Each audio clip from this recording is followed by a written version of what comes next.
This is Talk Back with Bob Larson, live by satellite from Broadcast City. Good afternoon, America. Welcome to Talk Back with Bob Larson. I'll be here for the next hour, talking about what's on my mind and hearing from you about what's on your mind. The broadcast you will be hearing today has been previously aired. We will not be taking calls live, but our Communicator Club lines will be open. Relax and enjoy a specially selected topic, one of our most popular past programs. Aprons, oaths, and the beehive. Sound familiar? Only if you're a Mason or a Mormon. And how about these added distinctives? A star, 5 points of fellowship. To most of you, what I've just said is puzzling. To Mormons and Masons, it's revealing. Perhaps too revealing. For years, Mormons have denied many of their esoteric ceremonies were rooted in Freemasonry. Now, thanks to concerned Christians who are former Masons and Mormons, the truth is coming to light. Our topic today is Mormonism and Masonry, the occult connection. If the truth depended on testimonies of current Mormons or Masons, we'd never get to the bottom of this issue. Many of you who belong to one or the other would be unwilling to admit that you have uttered a death curse on your own head, invoking bondage to the secrets you've entertained on penalty of having my throat cut from ear to ear, my tongue torn out by its roots.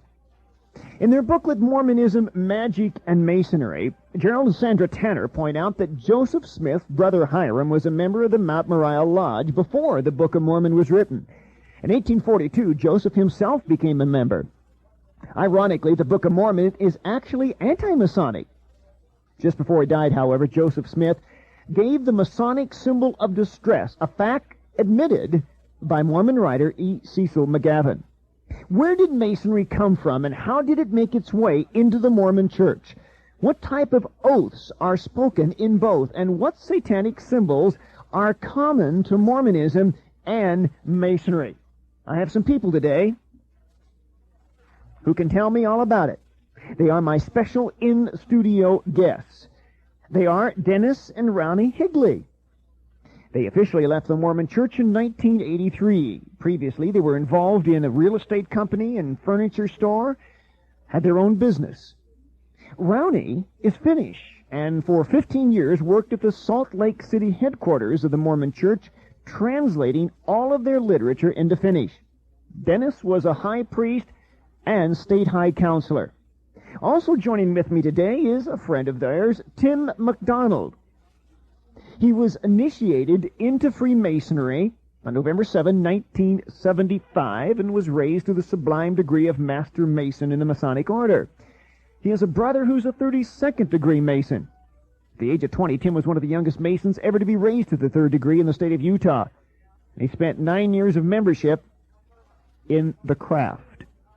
The topic is Mormonism and Masonry. What is the connection? Welcome to Talk Back with Bob Larson. The opinions expressed during this program are not necessarily those of the management or ownership of the station on which you hear Talk Back with Bob Larson. Bob will be right back.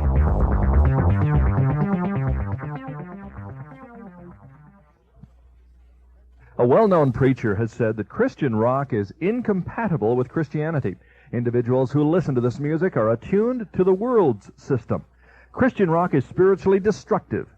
Whether you agree or disagree with that statement, you must hear Bob Larson's latest communique, number 610, on the subject of Christian rock. Bob is noted for his fairness in documentation when he addresses controversial issues. This communique is no exception. Is the Christian rock scene getting better or worse? Are the critics right when they say a rock beat blaring from amplifiers cannot be spiritually edifying? Bob takes you on a journey through the world of Christian rock, explaining who the artists are, what their motivations may be, and what they say in their songs. Find out for yourself the pros and cons of Christian rock. For your copy of communique number 610, send a gift of $20 or more. Ask for the communique on Christian rock. Write Box 36A, Denver, Colorado 80236. Discover what's really going on in the world of contemporary Christian music.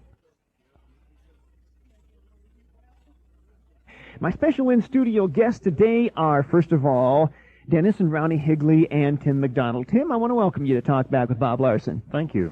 Now, you were a Master Mason. What does that mean to the average person who doesn't understand? Well, that that raises the individual to the third degree in the Masonic Lodge. After the first two degrees, which is the entered apprentice, the fellow craft, and then the master mason, that's the highest you can go in the Blue Lodge. Okay, let's explain some terms here. People have heard about the York Rite, the Scottish Rite, the Blue Lodge, operative masonry, speculative masonry. Can you give us a quick little explanation as to how this all ties together historically? Well, it all started with the Boston-Charleston charters by the name of a guy named Albert Pike. Actually started the what we know in the United States at this time as the Scottish Rite. He split the York Rite and the Scottish Rite in his own words. Actually, he devised the latter 8 degrees, including the 33rd. Okay, now is the Blue Lodge represents the 3 degrees of both? Isn't that right? That's right. Then you have you can either split off and go what they call the York Rite or the American Rite, or the Scottish Rite. And the York Rite has actually 14 degrees, which includes the Knights Templar. The Scottish Rite has 32 degrees, or the honorary 33rd can be included. Okay, now originally, Freemasonry was actually a guild centuries ago. They were actual Masons, and that was operative Masonry, but then it became something whereby people didn't literally use a square and compass. They didn't use a trowel anymore. And why did they continue to call it Freemasonry? Do you know? Or was it just a carrying on? Well, actually, Freemasonry, known to Masons, is operative and speculative. The operative Masonry is building the physical temples, the physical things a man desires. Speculative Masonry is nothing but the innermost feelings.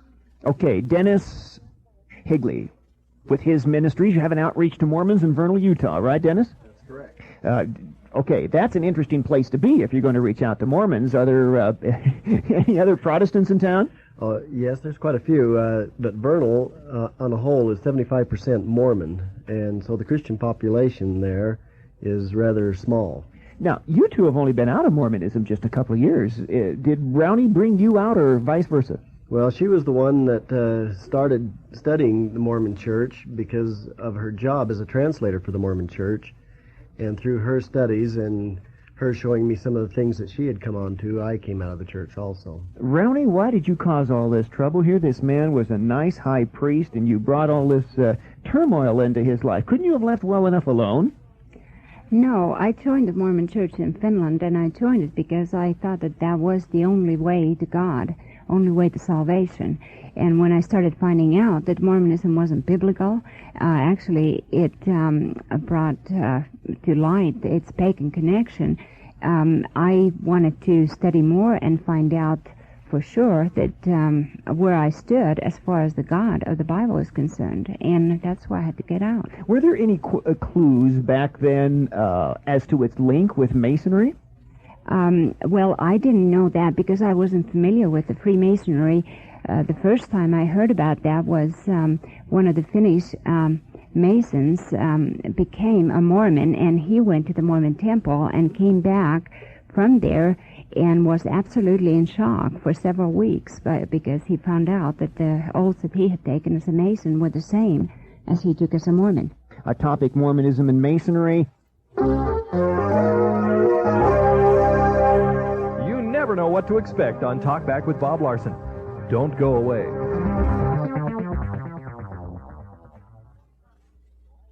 Some parents think all contemporary Christian music sounds alike. They complain about the beat, and they say they can't hear the words.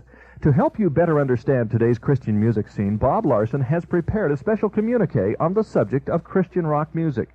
Bob carefully explains the difference between light contemporary and contemporary Christian music. He also draws a distinction between the various forms of Christian rock, such as heavy metal and new wave. Bob warns that people too often condemn Christian rock without investigating the motives and messages of the artists. Communique number 610 is an objective appraisal of the top-selling records on the Christian music charts. For your copy of Bob's communique on Christian rock, just send a gift of $20 or more. Mail your check to Box 36A, Denver, Colorado, 80236. That's Box 36A, Denver, Colorado, 80236. Request communique number 610. Discover the variety in today's Christian music and what's good and bad about Christian rock. Is your life different today because of this program? If Bob's message has changed the way you view your world, help us help others by becoming a Communicator Club member. All you have to do is dial 1-800-223-CLUB. Someone is ready now to take your call.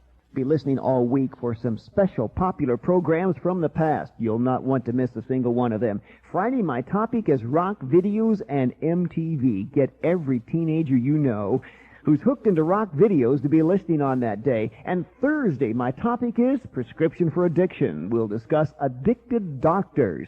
My special guest, Dr. Robert Garing, who's written a book, Prescription for Addiction, an incredible testimony of how, as a doctor, an MD, a master of deity, as he refers to it, talking about the way that doctors see themselves as invincible, explains how he got involved with addiction and brought into bondage, and how through Jesus Christ he found a way out. On Wednesday, the topic is evolution. Dr. Luther Sunderland, my special guest. Tomorrow, Phyllis Schlafly joins me to talk about her book, Child Abuse. Child abuse in the classroom, the psychological abuse of the minds of our children in the public schools of today. Don't miss tomorrow with Phyllis Schlafly. Our discussion today centers on the subject of Mormonism and Masonry. And right now, Donna's on the line in Denver. Donna? Yes, I think one of the most fascinating things about Mormonism is the first temple that they built, the Nauvoo Temple. I think there was a great deal of occultic influence there. The capstone for that temple was the pagan god Baal, and that is owned now by the Quincy Historical Society. Dennis Arouni, do you know anything about what she's saying, the cornerstone of the temple in Nauvoo, Illinois? Yes, that is the sun face, face of the sun god Baal, worshipped in the Old Babylonian. How did you find this out, Donna? Well, from the book, What's Going On in There by Chuck Sackett, they were veil workers in the Los Angeles Temple for 3 years. Very interesting. Tim, were there any Masonic overtones to that early temple? Do you know anything about that? Well, it's undoubtedly Masonic. From the background that Joseph Smith has, the sun is very much a Masonic emblem from the very third degree all the way up to the 32nd, 33rd degree in Masonry. Let's talk about a couple of the symbols in Freemasonry. We referred a little earlier to, I did, to the apron. Tim, do you have an apron in Freemasonry? You better believe it. And when do you have to have this thing? I understand that from my research that a Mason can't attend the lodge unless he's got his apron on? Well, they give you an apron upon initiation that you're supposed to wear throughout lodge meetings, and upon your death, you're supposed to have it buried with you. And can a Mason attend a Masonic funeral if he doesn't have his apron on? Well, I imagine you can. It's not good. It's not good. So you have to be... Okay, what kind of an apron do you have in the Mormon temple? Well, they have what they call the fig leaf apron, and it is a very centerpiece of the whole temple ceremony. It's a little green apron that has embroidery on it to make it look like it has fig leaves. How does this Rowney resemble what goes on in Masonry? Are there any symbols that are congruent? In the Mormon temple ceremony, the Lucifer, Satan, wears the apron that has all the Masonic symbols on it. And Lucifer's got it. Right. Excuse me, Tim, how would you have felt if you had known that back when you were a Mason that the Mormons were having Lucifer wear your apron? Well, I'd have been appalled. But you didn't know that? No, I did not. Okay, Brownie? Okay, now Lucifer comes in and he shows his apron after Adam asks, "What is this apron you have on?" And Lucifer says, "This is an emblem of my power and my priesthoods." And that's where my curiosity started to go high, because I started to look at those emblems on that apron and what they really were. And I found that there was a compass and a square among other signs. Which are the Masonic symbols. Yes, and those compass and the square were also in my temple garment that I'm supposed to wear 24 hours a day. One breast... Excuse me, the so-called sacred underwear that we talk about, the Mormons, it's got Masonic symbols on it? Right. On one of the breasts it has a compass, and on one of the breasts it has square. And to me, I had been told that this was an holy priesthood signs. And now I found out that they were emblems of Satan's power and his priesthoods. Very, very interesting. Okay, Julie's on the line from Mesa, Arizona. Julie? Hi. What's on your mind? I'm a Mormon, And first of all, I'd like to say I've been listening to you for about 2 months now, and I was really impressed with how you bring Christ to young people who are needing this, and it's so important to be centered around Jesus Christ. But it was my first experience, since I am from Utah, it was my first experience hearing that these wonderful Christians whom I have always loved really were either afraid or disliked the Mormons for some reason. So I was kind of hurt by that, and I really didn't understand why, because I love my church so much, and I understand how you feel also. Yeah, hang on for a minute. I would just stay right there, Julie. I'd like you to address this, that we don't hate the church as such, the people in the church. How do you feel toward Mormons? Feel free to speak. We love the Mormon people. We have our family and friends still in the Mormon church. We love them dearly, and that's why we would like them to know the truth and know the love of Christ that we have experienced after coming out of Mormonism. Julie, how do you respond to? Well, may I ask you, have you been through the temple ceremonies and have you received your undergarments? Yes, I have. Okay. Well, what about the symbols that are on them? Okay, please. I know that you can either believe me or cannot believe me. This is your choice. But these people who have been Mormons and who have studied the Mormon church, they are giving you, and I'm not meaning to say this against them, because I know that they feel they are trying to save people from, things that are not true, what they think are not true. But these people are actually giving you half-truths. We do have an apron. It has nothing to do with Satan's symbols, and those symbols that we do have, they're sacred. They are not secret. Well, now, okay, but that's a semantic distinction there. The fact is that they are secret. Are you willing to talk about them? Well, everything in the temple is written in the Library of Congress. Actually, you can do that. The reason we don't talk about it, is because it is a sacred thing. But I want to tell you... Well, now, excuse me, just for a minute, Julie. You are saying that these people are misleading us. Yes, they are, honestly and truly. Okay, be specific. How are they misleading us? Okay, they say that the apron has to do with something that Satan had on. He did have an apron on. It had nothing to do with the apron that Adam and Eve put on. And these people are giving you half-truths, and these symbols that are in the Mason Church, that are also in the LDS Church, they are not... The Mason Church and the LDS Church are not tied together by anything but these symbols, and the only thing that the symbols were, they were not devilish or anything. What they were was the, like you say, the compass and the... Okay, hang on just for a second, Julie. Stay there. Tim wants to say something, then Ronnie. Julie, Joseph Smith, back in March 15, 1942, and then again March 16, 1842, in Documented History of the Church, Volume 4, page 550 and 552, says, and it actually states that he was initiated and then later raised to the sublime degree of Master Mason. Now, in the same Documented History of the Church, but Volume 5, page 2, it states that 6 weeks later, Joseph Smith taught the Masonic secrets of his own revelations to the Mormon leaders as the temple endowment. So we do have definite proof that Joseph Smith went to the Masonic lodges and taught his temple endowment. Okay, we've got to take a break here in a second. I'll let you respond to that, Julie, and then let you come back after the break. You want to respond, Julie? Yes, I do. Go ahead. Oh, okay. I thought you wanted to wait to go to the break. Well, I'll let you come quickly first. Okay.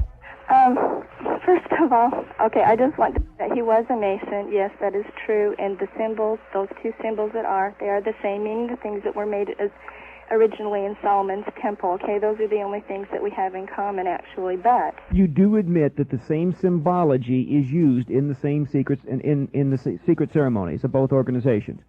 I don't know that much about the Masonic Church, but I do know that they originated, as you said, from the building of the Masonic temples earlier. But I want to tell you one thing. You've had leaders from the Witchcraft Association, Nazis. You have these people from the Masonic Church. Why, in all of your things about the Mormon Church, have you had ex-Mormons and not present Mormons? Oh, they've been invited numbers of times to be on our program and have declined every single time. no, they don't want to waste their time arguing, and unfortunately. Well, no, I think they're just they don't want to face an open discussion like this because they would have to talk about what goes on behind those closed doors, and they're not willing to do it.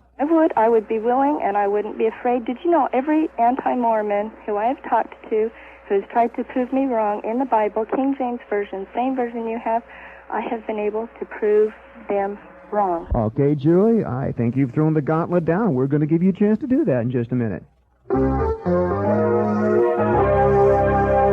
Exciting things are in store when Talk Back with Bob Larson returns.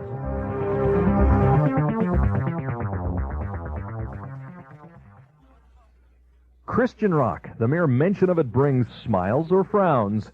Many parents shrug their shoulders in bewilderment at the sounds of groups like Petra and Stryper. Critics say Christian rock has no place in the church. Others say it inspires a spiritual awakening among the young. On his latest communique, number 610, Bob Larson tackles this controversial issue head-on. You'll hear a conversation with Paul Baker, the foremost expert on Christian rock and author of the book, Why Should the Devil Have All the Good Music? Bob discusses the commercialization of Christian music and the phenomenon of crossover artists whose Christian albums are hits on the secular charts. From the days of Jesus Christ Superstar to today's fog machines and light shows, you'll hear a complete appraisal of Christian rock music of the past and present.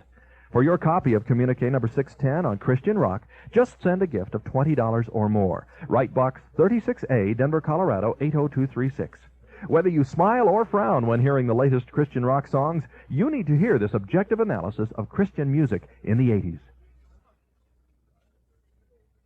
Bullets and bayonets and bitterness won't recapture the lost honor of America, because humility on the part of this country, begging the forgiveness of God for our tolerance of immorality and sin, is the only way we'll restore honor to this great land. That's the voice of Bob Larson, host of America's top talk show, Talk Back with Bob Larson. Hear Bob's unusual ability to take the headlines of each day and interpret them in the light of biblical truths. Appearing with Bob on Friday, March 21st at the Capitol Plaza Theater in Charleston, West Virginia, is special guest Nancy Hindman.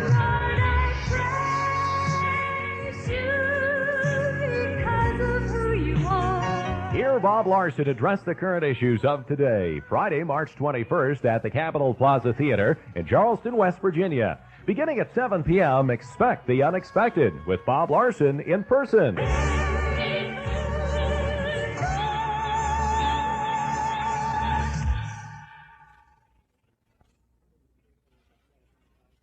David Briss of Shattuck Enterprises in Albuquerque, New Mexico, Challenge Charter member number 112. I thank you for being part of what's happening, David. I think we Christian businessmen and women have an obligation to support Christian organizations like yourself. Well, I'm very grateful. What is Shattuck Enterprises? Well, it's a DBA for affordable home and office furniture. So you put furniture in offices, that sort of thing? Yes, sir. At least we try. You try, huh? Well, I want to thank you so much for being Challenge Charter member number 112. You're helping to make today's program possible, and I hope it'll be an eye-opener to a lot of folks. Anybody you'd like to challenge, David? Well, I'd just like to challenge some of the other office furniture dealers throughout Albuquerque as well as the rest of the country. Every day you hear lives being changed. Your Communicator Club gift will bring someone to Christ while you listen. Dial our Communicator Club line right now, 1-800-223-CLUB. In Colorado, dial 1-800-772-CLUB. In Canada, it's 403-250-3855. As a reminder, today's broadcast is one of our most popular past programs, specially selected for re-airing today. We're not taking calls live on the air, but our Communicator Club lines are open. Okay, we're talking to Julie, who is a Mormon. She's thrown down a challenge. I'm going to let the two of you respond to that. Dennis and Ronnie, your comments? Okay, Julie, I'd like to respond to you first. You know, you're saying, why do you have ex-Mormons rather than current-day Mormons? We are ex-Mormons now, Julie, because after studying Mormonism for myself 22 years, I had to leave it because it wasn't true. I had given these very same answers and counsel to the Mormon leaders and Mormon members in my local area, and that counsel was welcomed as long as I was a Mormon, exactly the same information.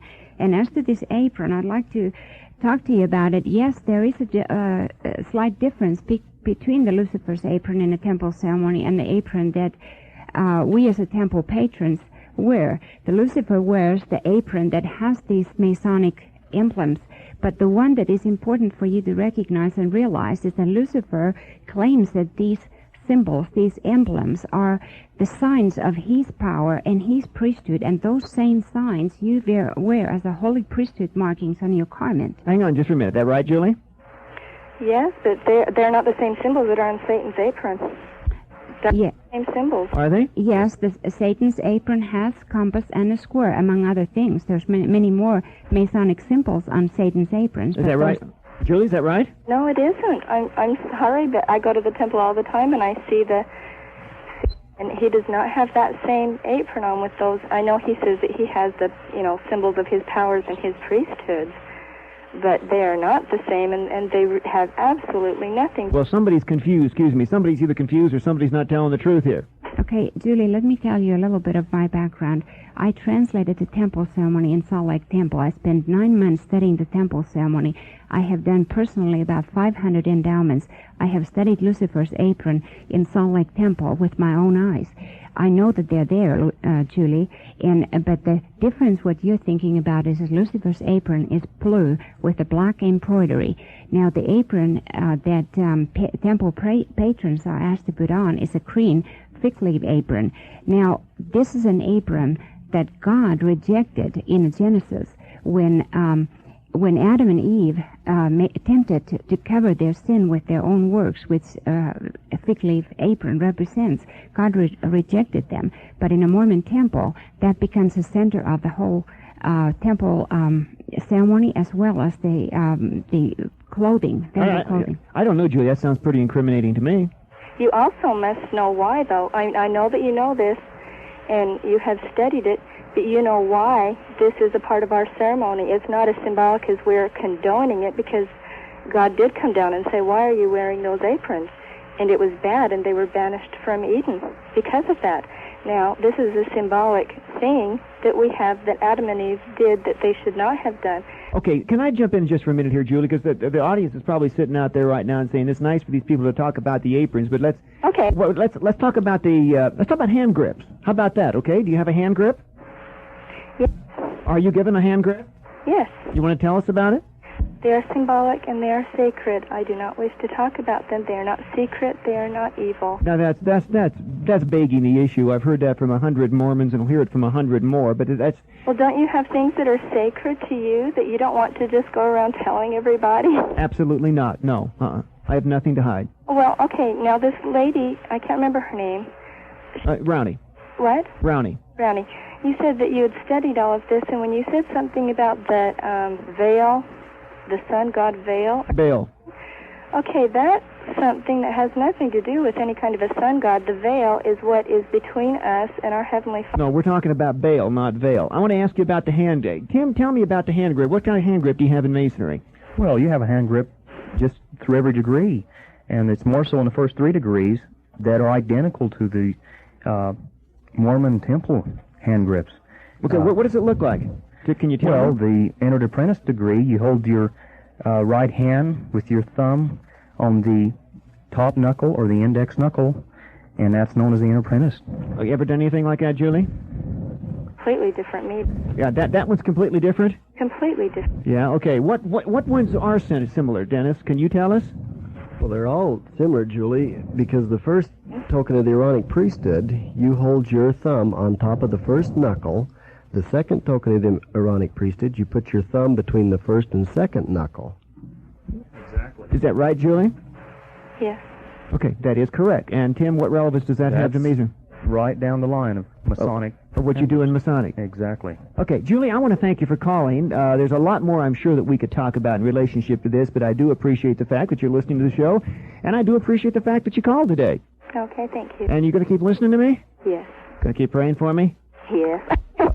Okay, listen, if you can get any of those people in Salt Lake City out there to be on the show, I'll be happy to put them on. Oh, I'm sure that there would be lots of people who'd be happy to, I'm sure. Don't count on it. They've had an invitation and haven't taken me up on it yet. Thank you a lot, Julie.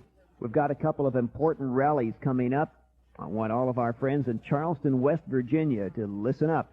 Friday night, March the 21st at 7 o'clock, we're going to be at the Capitol Plaza Theater. That's in Charleston, West Virginia. And then on the following night, you folks who listen to us on WPJL, we'll be in Raleigh, North Carolina. That's Saturday, March the 22nd, 7 o'clock at the Raleigh Memorial Auditorium. And there are some other rallies coming up. You folks down there in Waco will be at the Waco Convention Center on Friday, April 11th. And on Saturday, May the 24th at 7 o'clock, the Queen Elizabeth Theater.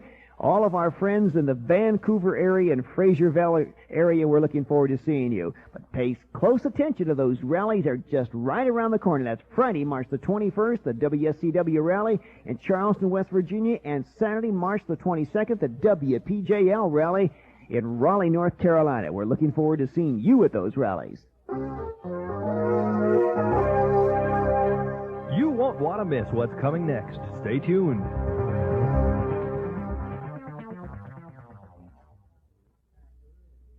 Few subjects bring more division in Christian homes than what kind of music is acceptable. Many families argue about Christian rock. Bob Larson is concerned about your family and the division this issue may have caused in your home. That's why he has prepared this month's communique, number 610, on the subject of Christian rock music. Bob explains why Christian concerts and music fests have become revival meetings of the 1980s. He also discusses the controversy of whether Christian music should be entertaining while it ministers. Should Christian rock artists perform for free will offerings or sell tickets at the door? Have things gotten out of hand with staging rivaling that of secular rock performances? Is there anything unscriptural about pulsing lights on a throbbing beat? If you want straightforward answers, Bob has them. Send your gift of $20 or more for communique number 610. Don't wait until it's too late and this month's offer has passed. Write Box 36A, Denver, Colorado, 80236. Request communique number 610, Christian rock music. Get biblical answers to guide your listening habits.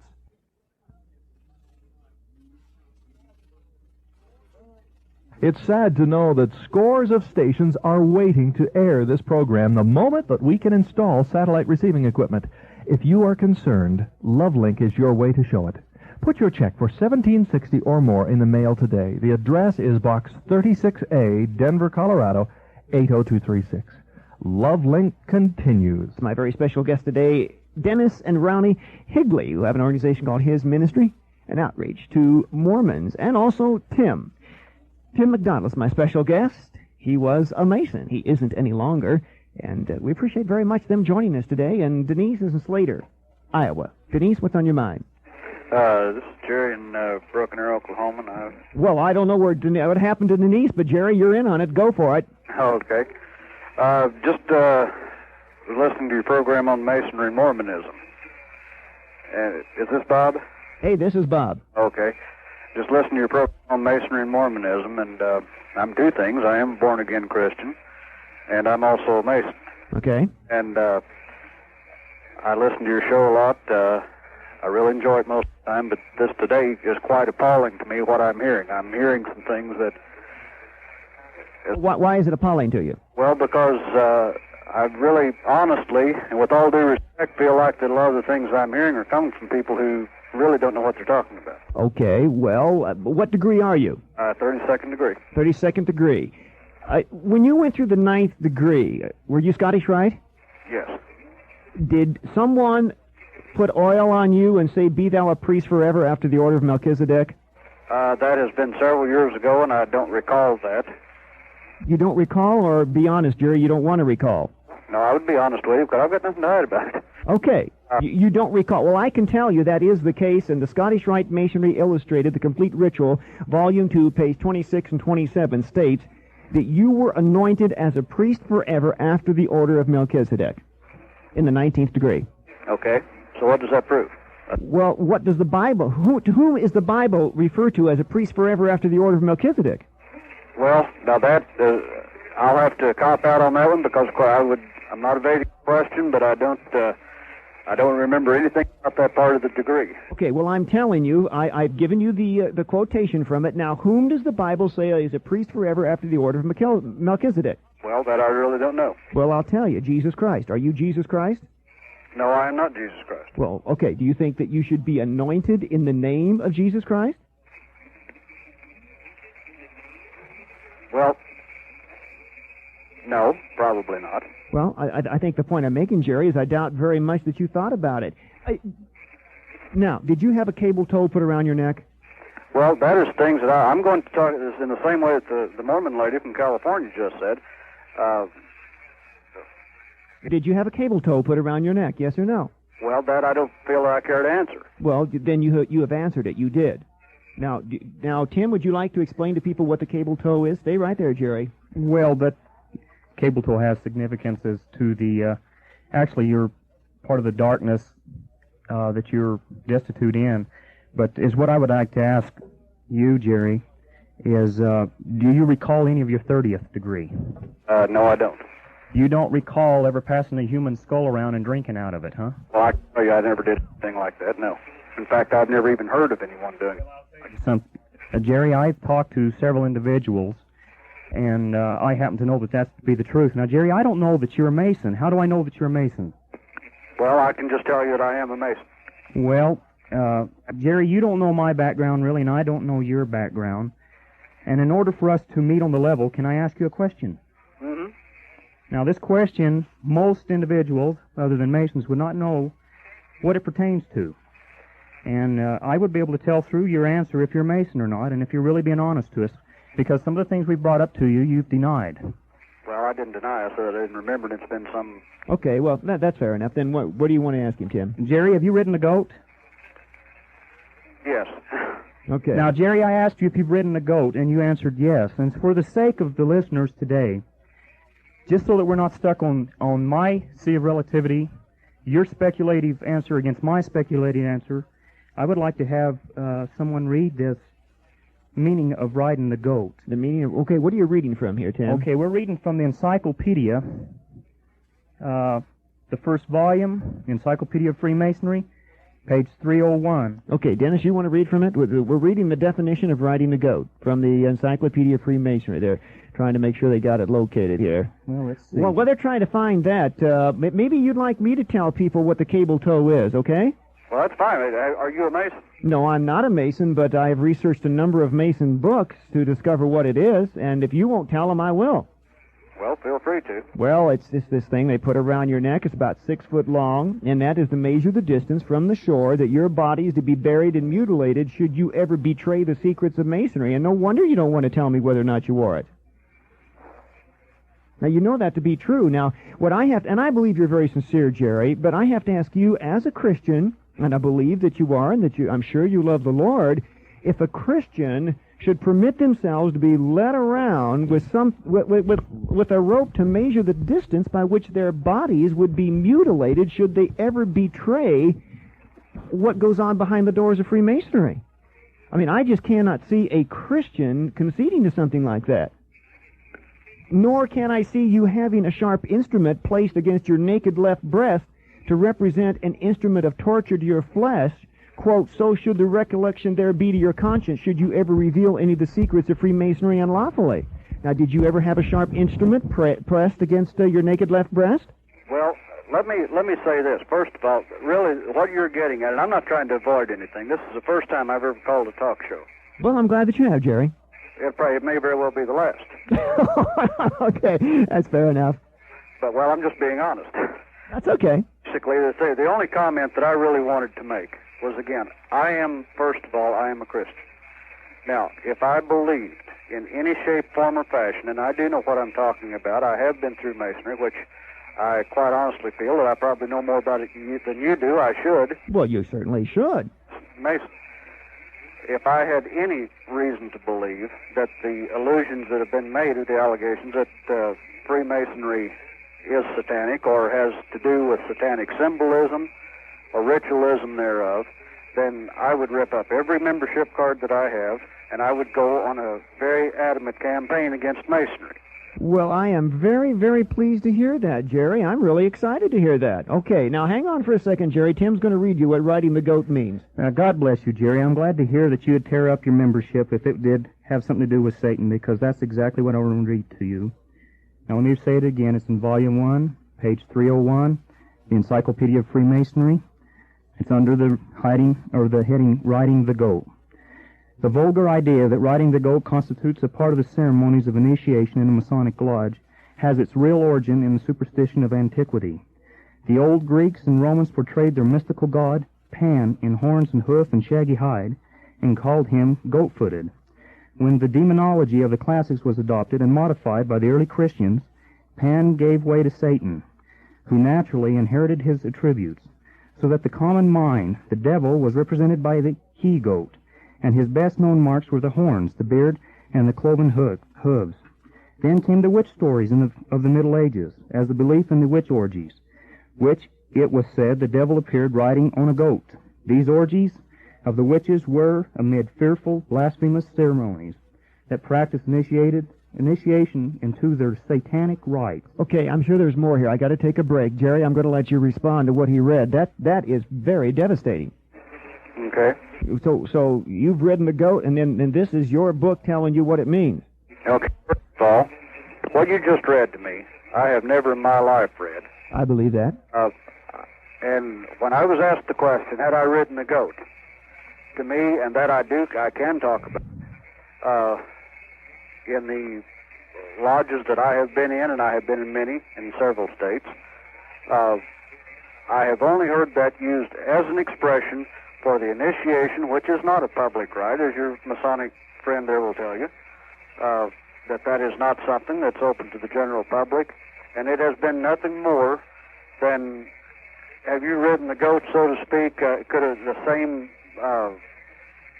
Yeah, I understand what you're saying. It's become almost a kind of a Masonic colloquialism, and before I go here, but I must ask you, Jerry, now that you know the historical derivation of that phrase, what are you going to do about it? What am I going to do about it? I wouldn't change a thing. To me, that hasn't proven anything. First of all, as I said, I have never even heard of this book that you just read that from. Second of all, that in any of the Masonic work that I have ever heard, number one, it has never been placed above a person's obligation to their church and their family, community, etc. Okay, I'm way behind the break here. I want to say one more thing to you before we go, Jerry, okay? Made my point. I'm ready to stop anyway because I really made my point. Wait, are you going to hang up on me? No, not if you want me to. No, just stay there for a minute. I want to quote you three things here, all right? Mm-hmm. Quote, Jesus of Nazareth was but a man like us, end quote. Albert Pike, Morals and Dogma, page 524, in the 26th degree. Secondly, quote, Freemasonry is not Christianity, end quote. Albert Mackey, Encyclopedia of Freemasonry, page 162. Number three, quote, every Masonic lodge is a temple of religion, end quote. Pike, Morals and Dogma, page 213. Those are your founders. What do you say to those statements? You may not adhere to those statements, and I believe you do not. Okay. But that is the foundation of Masonry. The statement, Masonry is not Christianity. As far as the things that I have been taught regarding Masonry, it is not meant to be used as a gateway to heaven.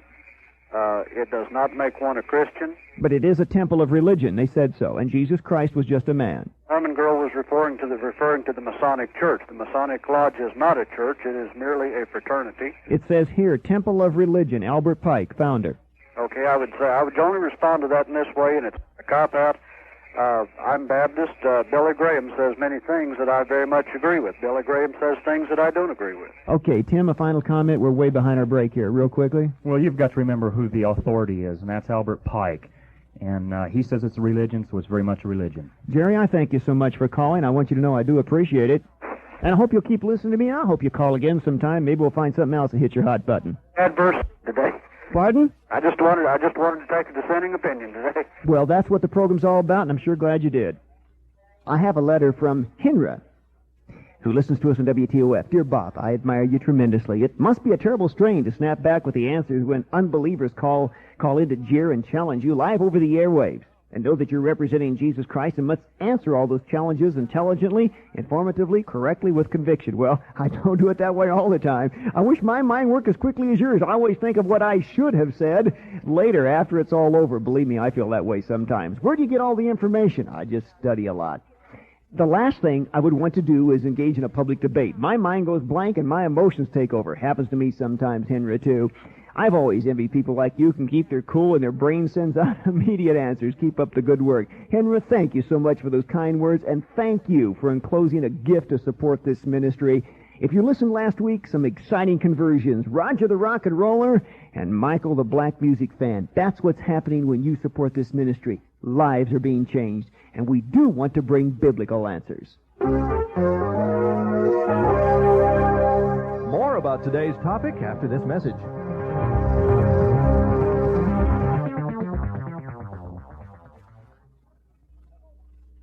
Suppose your son or daughter wants to attend a Christian rock concert. What should you do? Go with them? Forbid them? Send them off with your blessing? How is a parent to know which groups glorify the Lord and which ones could lead young people astray? Is all Christian rock bad and devoid of spiritual value? Some have accused Christian rock artists of being hypocritical and not living what they sing about. Is that accusation fair? One Christian rock critic has written, "This music was born in the womb of rebellion, and it has produced nothing but evil fruit." Does that accusation apply to the sounds of DeGarmo and Key, Servant, and Steve Taylor? If your children want to attend Christian rock concerts, have biblical answers ready. Communique number 610 will help you make that decision. A copy is yours for a gift of $20 or more. Write to Box 36A, Denver, Colorado, 80236.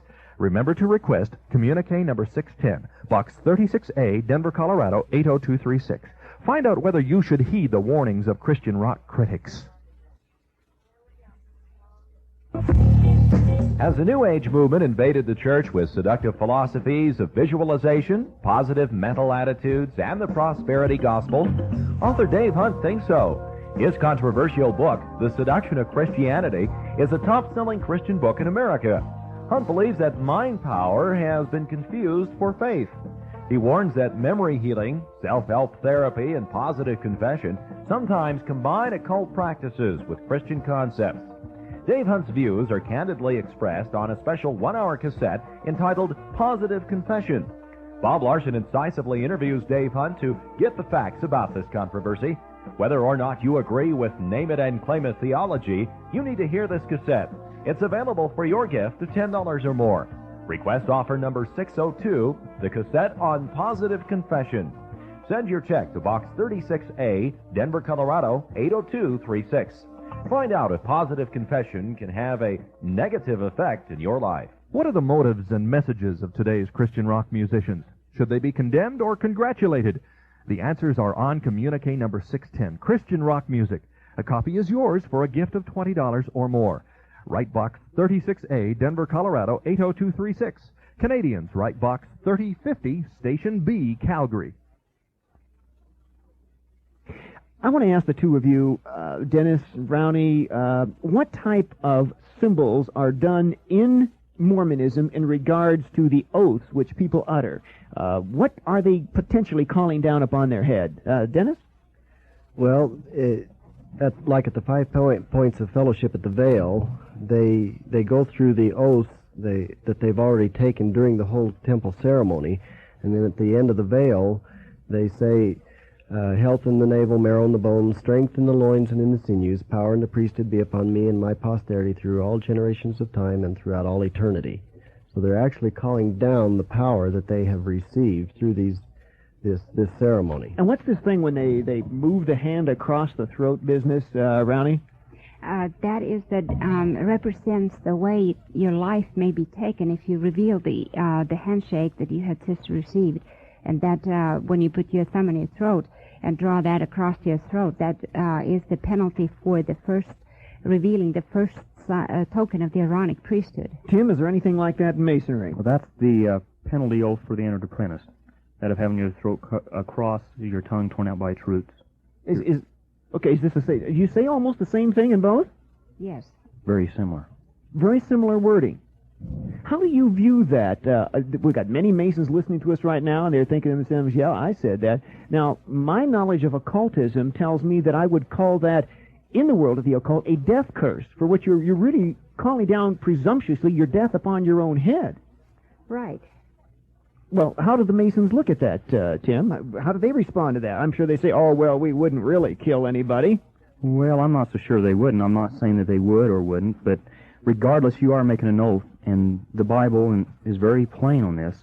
In 1 Corinthians 3:16 and 17, in Matthew 5:34 and 30 through 37, in James 5 and 12, it says don't make oaths.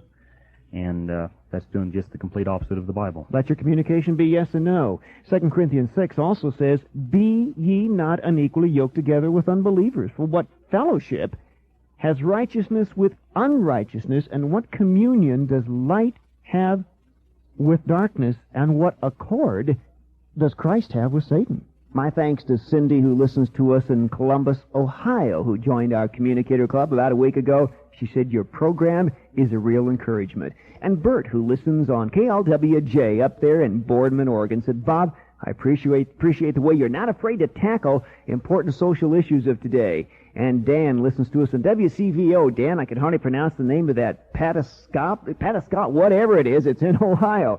Says, Bob, your program sets me free. Don, that's the neat part about it. Not just you being set free, but the lives of so many people being set free as they tune in and phone in. And Jay, who listens to us in Blaine, Washington, says, you've opened my eyes to a lot of things I wasn't really aware of. Well, I want to thank you, Jay and Cindy and Bert and Dan, for being part of the Communicator Club. And you're going to be getting our brand new Communique cassette on the subject of Christian rock music.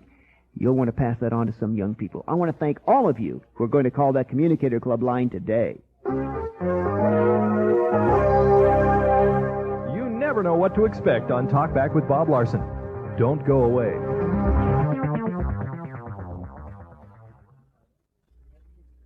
Are your musical tastes based on culture or conviction? That's the question Bob Larson raises on this month's Communique cassette number 610, Christian Rock Music. Bob points out that personal prejudices are often mistaken for biblical principles. Both teenagers and parents will appreciate the information on this communique. Bob Larson says many Christian rock lyrics have a scriptural basis, but he questions the idea that any music is acceptable if an artist means well. Bob says bluntly, each singer, each song, and each concert must be evaluated on its own merits. There are no rules endorsing or condemning any particular kind of music as inherently evil. Whether you agree with Bob's conclusions, your thinking will be provoked about one of the most controversial issues facing the church. For your copy of Communique number 610 on Christian rock music, send a gift of $20 or more. Write Box 36A, Denver, Colorado, 80236. Find out why some Christian rock tunes are more biblically based than some songs in your hymnal. Broadcast City is a people city, a live-by-satellite complex originating a signal of hope to the hurting. Your gift of $14.20 or more sends that signal. Our address is Box 36A, Denver, 80236. Together, let's build Broadcast City.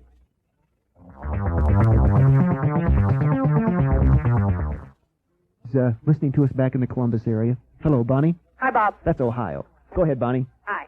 I have a question. My husband was sort of more or less pushed into being a Mason because his dad is and his brother is, and they said, oh, they would pay for it and, everything. So he joined.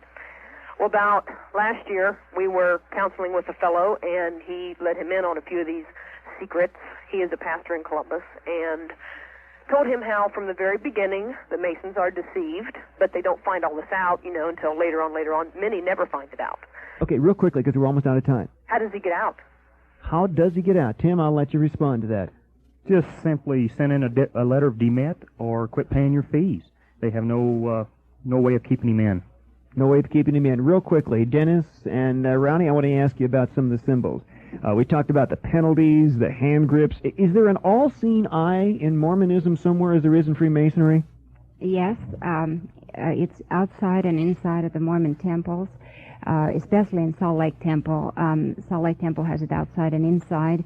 Inside of the creation room, just facing the patrons as they sit there in the temple, is a humongous all-seeing eye. Really? Now, is this like the Eye of Horus, as we know it in Egyptian mythology? It's like Eye of Osiris from Egyptian. Horus and Osiris, yeah. Right. Okay, Tim, is the same thing found in Masonry? It's identical to the sun. Horus, Apollo, anything you want to name it after. Bel is the sun.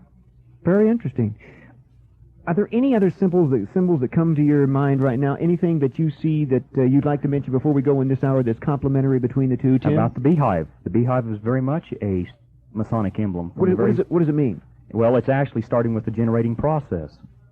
The birds and the bees type thing. Fertility symbol. Right. Well, is it found in Masonry? In Mormonism? Yes, and it's even a symbol of the state of Utah. Every highway patrol has it on their car. You are kidding me. No. It's the state symbol? Yes. And you're telling me that it comes from Masonry? You better believe it. So what do we conclude? We've got 30 seconds. What is the conclusion, Rowney, on all of this? What is the message you want to get across to people? I think that perhaps the best for the Mormons listening should be the Dr. Reed Durham's little booklet that was published in Nauvoo, Illinois in 1980. That's called No Help for Widow's Son. That tells from a active Mormon point of view that the Mormonism came from Masonry. Okay, quickly, really fast, your address if people want to get hold of you folks and find out more. It's his ministry, P.O. Box 854, Vernal, Utah, 84078. Okay, more in the next hour. Thank you all for being with us this hour. We want you Mormons and Masons to know we love you. There's no vendetta. We just simply want to get to the bottom of things and find out the truth to help you, because many of you do love the Lord, but we want to help you love Him better. And I thank you for listening. I have a letter from one of our listeners who listens to WJTL, and I want you to really pray about this, would you? It says, "Hi, I live in Reading, Pennsylvania, and I listen in Lancaster. Your program is broadcast from about 12 a.m. to 2 a.m. at night. About 2 weeks late. We're on this station tape delay. Considering the fact that I'm a senior in high school and need 8 hours of sleep a day and fall asleep in classes when I don't get 8 hours, and I'm not a Christian, it's pretty amazing I listen to your show every night. Now, I agree with just about everything you say except your beliefs about rock music. I don't see anything wrong with Motley Crue or AC/DC. Another topic I don't agree with you about is abortion. Also, I don't see what's so wrong with Ouija boards and tarot cards. I play around with that stuff a lot, but nothing evil has come of me. I feel your show is excellent. Your forthright manner makes me respect you, and I feel there's a boost for other people. I respect you because you aren't wavering in your belief of God, in Jesus Christ, and the Bible. Thank you for taking time to read this letter. For you, I did. And America's largest live prayer family is going to pray for you.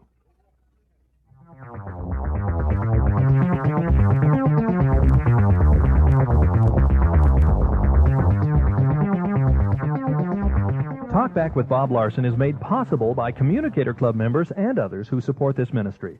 Their gifts and prayers are greatly appreciated. Without them, this live by satellite broadcast and America's largest live prayer family would not be possible. We need you to be a part of this program, bringing biblical answers for today's social issues. Isn't it time you got involved, helping us to bring healing for those who hurt? Become a Communicator Club member right now by dialing 1-800-223-CLUB. You'll receive the latest Communique cassette, the monthly Talkback report, a Communicator Club certificate, and notebook. A 2-hour cassette of today's program is available for your tax-deductible gift of $10 or more. Be sure to specify the date and the topic when ordering. Write Box 36A, Denver, Colorado, 80236.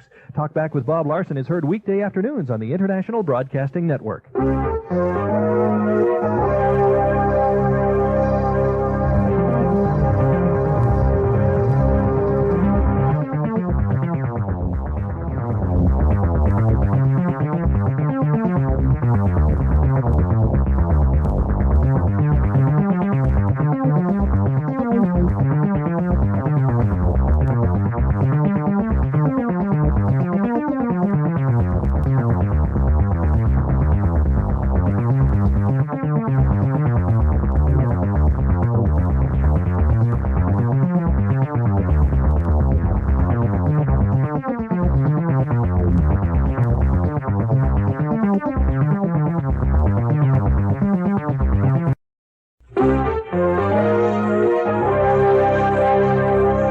This is Talkback with Bob Larson, live by satellite from Broadcast City.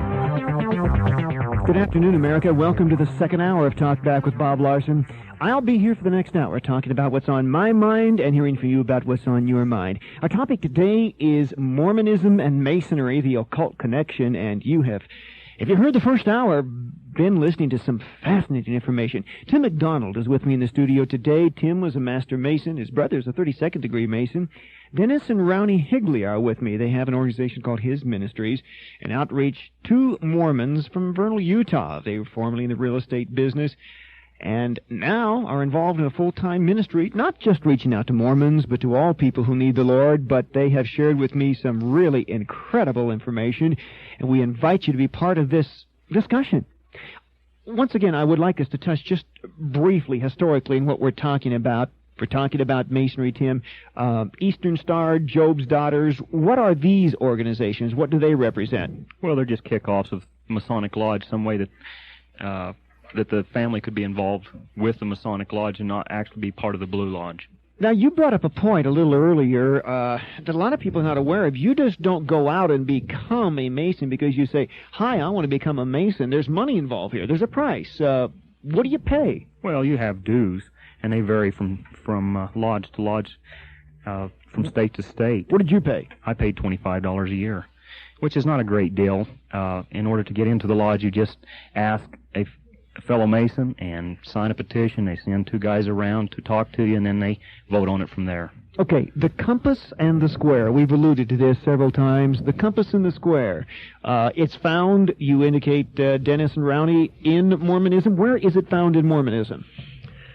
Well, in the temple itself, it's used on the veil, and it's through there are large openings in the veil, and this is where the handshakes and that take place, but it's also found over each breast on the Mormon underwear. The compass and the square are cut into the undergarments that the Mormons wear, but now instead of cutting them open like a buttonhole, they're just stitched into the fabric. Okay, quickly, Tim, before you have to take a break here real fast, the compass and square, what does it mean? Well, when you get down digging into it, the compass is the sun, the moon is the square.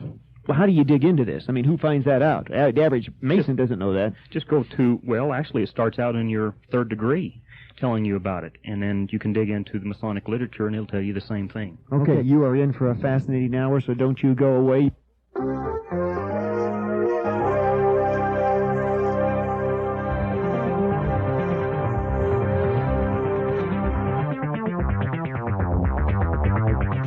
Welcome to Talk Back with Bob Larson.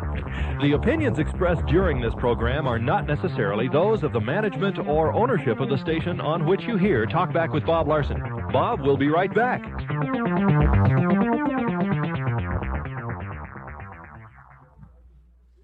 A well-known preacher has said that Christian rock is incompatible with Christianity.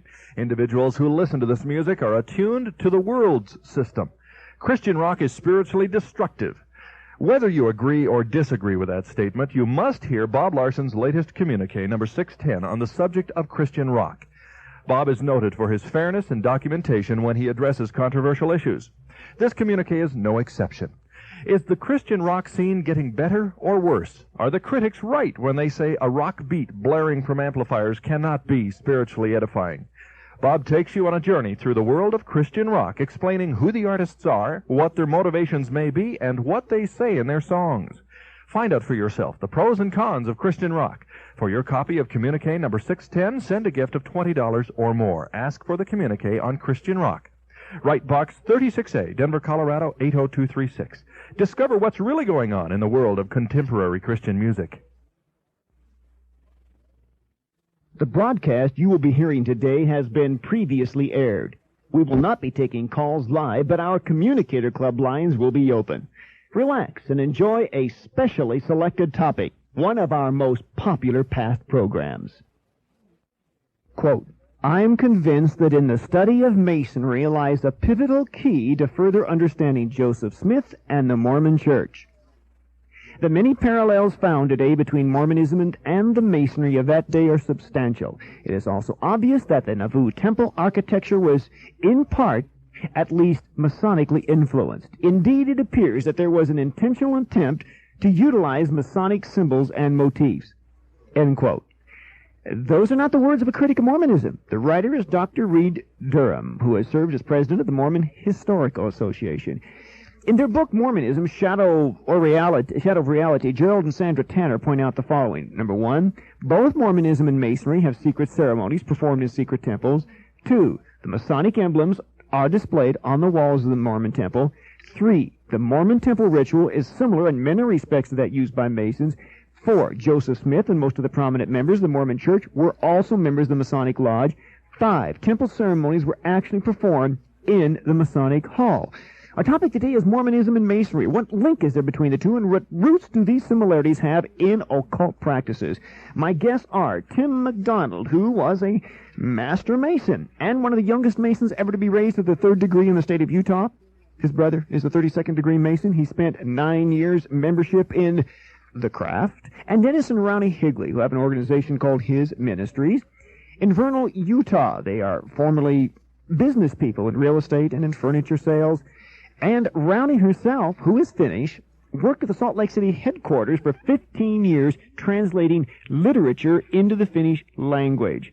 They were Mormons married, and they both came out together from Mormonism in 1983. Dennis was a high priest and a high counselor. Tim, I want to ask you, yesterday we talked about the subject of witchcraft, and Masonry is also referred to as the craft, correct? Right. Are you aware of the fact that witchcraft is also referred to as the craft? Oh, yeah, very much so. Okay, well, now, is this just coincidental, or... No, absolutely not. Masonry studies that of astronomy, astrology, geometry, and that's very much a part of witchcraft. Reading in the times, the zodiac, and in fact, you'll find a lot of witchcraft rituals lead up to the astronomy. Well, I am very familiar with a lot of what goes on in black magic ceremonies. And before I really began to make a study of Masonry, one time I had a Christian who was a Mason confront me, and I said, let me guess what goes on in your temple. And that's before I had done any research into it. And I started reciting to him. And I said things like, now, I said, I'll bet you face all 4 directions at some point in time. He said, yeah. Now, this is this is before I had did any research into Masonry. This goes back like 7 or 8 years. And I said, I have a feeling you probably have a sword or some object of that nature, which you face with. Yes. And I said, I'll bet somewhere along the line you kneel and kiss a Bible. And I went about 4 or 5 other things, and his jaw just kind of started to drop. And he said, how in the world do you know some of those things? I said, I've never read a book about Masonry, but I do know what goes on in occultism. Now, we're not here to say up against the wall, you Mormons and Masons, and pick on you today, but we are here to talk about the history of how these things are tied in.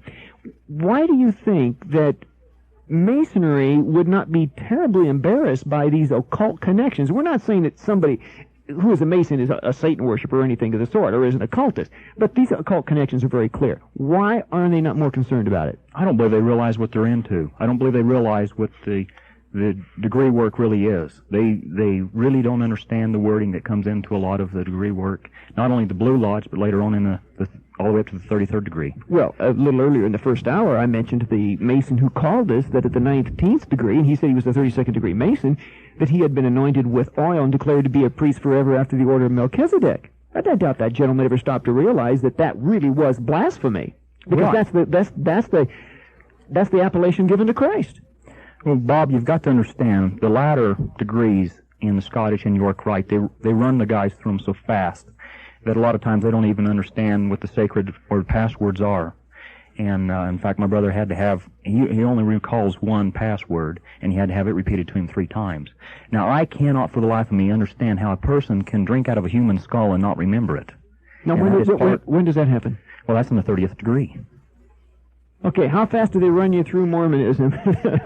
Dinners around it, do they put you through that quick? Well, not quite that quick. The temple ceremony, if you timed it from the baptism, the washing, anointings, the whole endowment ceremony, right on through the sealing ceremonies, would probably be a 6 to 7 hour ceremony. But they have broken it down into different parts now, where you can do it in the longest part of it is the endowment, which, like in the Salt Lake Temple, can run from 4 to 5 hours. But in the other temples where they use the movie or the video, it runs about 2.5 hours. You mean Mormonism has gone high tech now? You bet it has. They got to get people through there faster. We got to take a break here. I just want to ask you quickly, Rowney.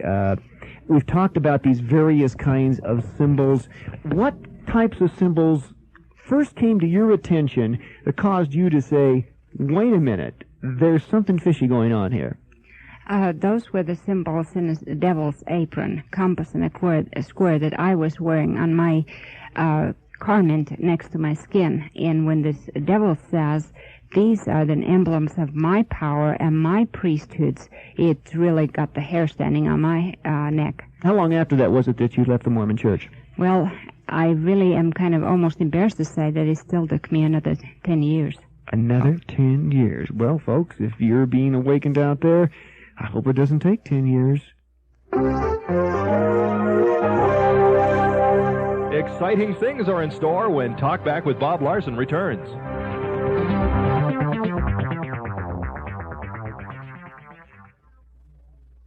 Some parents think all contemporary Christian music sounds alike. They complain about the beat, and they say they can't hear the words. To help you better understand today's Christian music scene, Bob Larson has prepared a special communique on the subject of Christian rock music. Bob carefully explains the difference between light contemporary and contemporary Christian music. He also draws a distinction between the various forms of Christian rock, such as heavy metal and new wave. Bob warns that people too often condemn Christian rock without investigating the motives and messages of the artists. Communique number 610 is an objective appraisal of the top-selling records on the Christian music charts. For your copy of Bob's communique on Christian rock, just send a gift of $20 or more. Mail your check to Box 36A, Denver, Colorado, 80236. That's Box 36A, Denver, Colorado, 80236. Request communique number 610. Discover the variety in today's Christian music and what's good and bad about Christian rock. Communicator Club members automatically receive each month's communique cassette. It's easy. Call 1-800-223-CLUB. When someone answers, say you'd like Bob Larson's monthly communique. Canadians call 403-250-3855. In Colorado, 1-800-772-CLUB. All week we are airing some of our most popular programs from the past. You'll not want to miss a single one of them. Friday, the topic is MTV and rock videos. If you are a parent with teenagers, you get them to listen to this program. It's an eye-opener. Thursday, we're going to talk about the book Prescription for Addiction. It's not about street drug addicts. It's about doctors. Doctors who become addicted to the very drugs they prescribe for others. My guest, Dr. Gehring, at one time was addicted and found liberty through Jesus Christ. Wednesday, we did a week on the subject of evolution. I've taken one of the best, if not perhaps the best program of that week. Luther Sunderland wrote a book called Darwin's Enigma. What was Darwin's Enigma? Find out Wednesday. Tomorrow I'm pleased to have as my special guest Phyllis Schlafly. We're going to be talking about her book, Child Abuse in the Classroom. What's being done to the minds of your children in public schools? Well, Bruce is on the line in Belgrade, Montana. Bruce? Hi, Bob.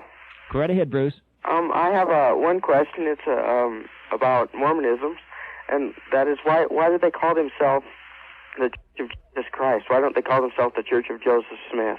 Very, very fair question. All right, go ahead, Rowney.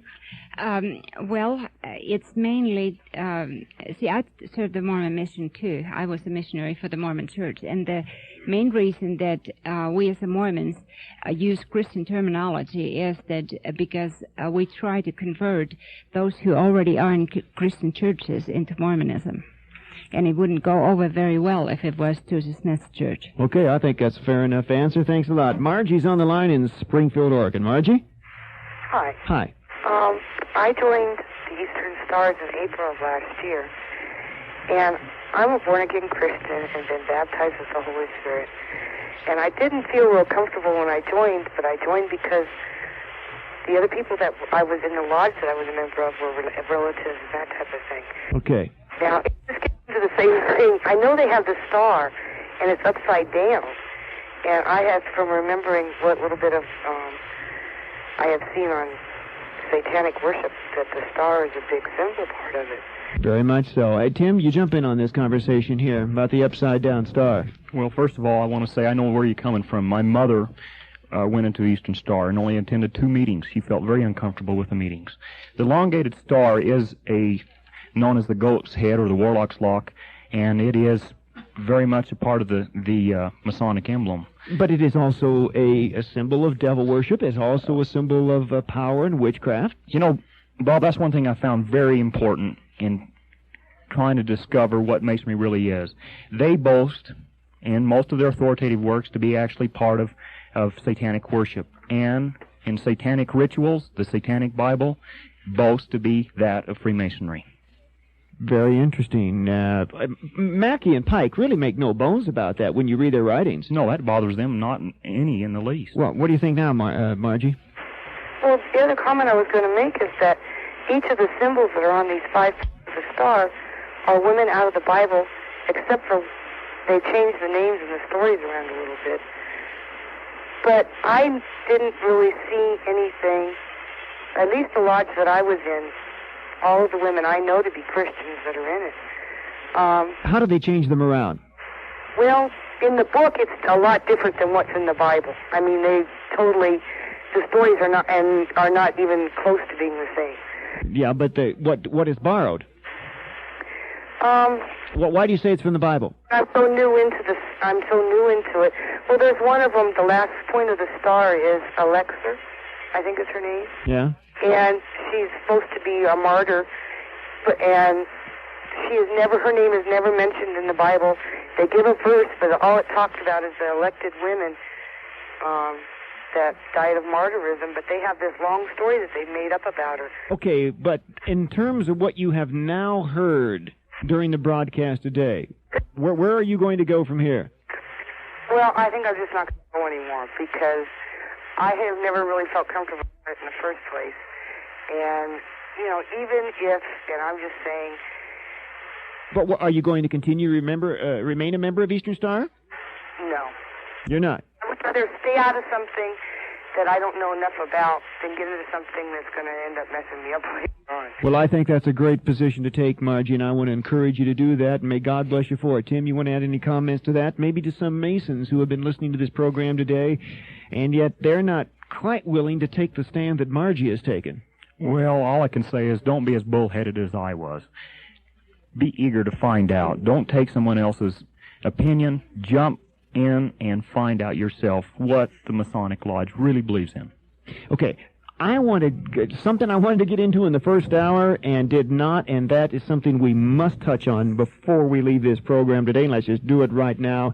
The latest on the Salamander letter, the bombings that are going out there in Salt Lake City.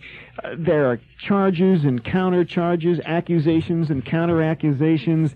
2 people are dead. Mr. Hoffman is now in a hospital bed. The Mormon Church is scared. They don't know what to do. They're worried it's going to jar the church. What do you think's going on out there? This Mr. Hoffman, was he legit? Was he actually ferreting out authentic Mormon documents proving that Joseph Smith was an occultist? Was he a con man? What's your opinion, Rowdy? Well, let me quote Ron Walker, who's the Mormon historian and a professor in a BYU, Mormon Church-owned university. He has been stating in Salt Lake papers that he himself is scared because of that, because he was one of the authenticators of the Salamander letter. Excuse me, he's scared of what? He's scared of his something happening to him, too, because of what he knows. Now, this...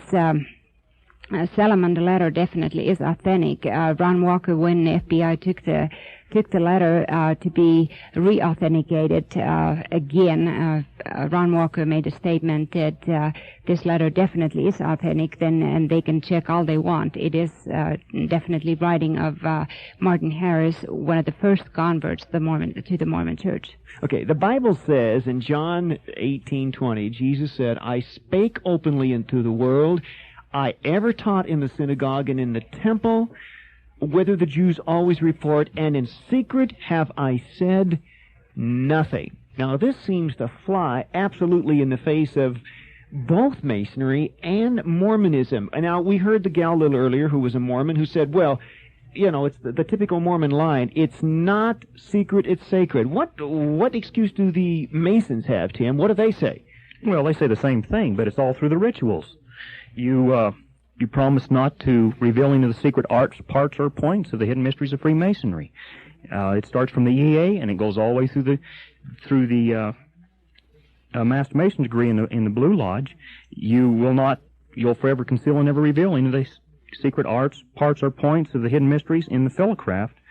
And what happens if you do? Well, you suffer the penalty.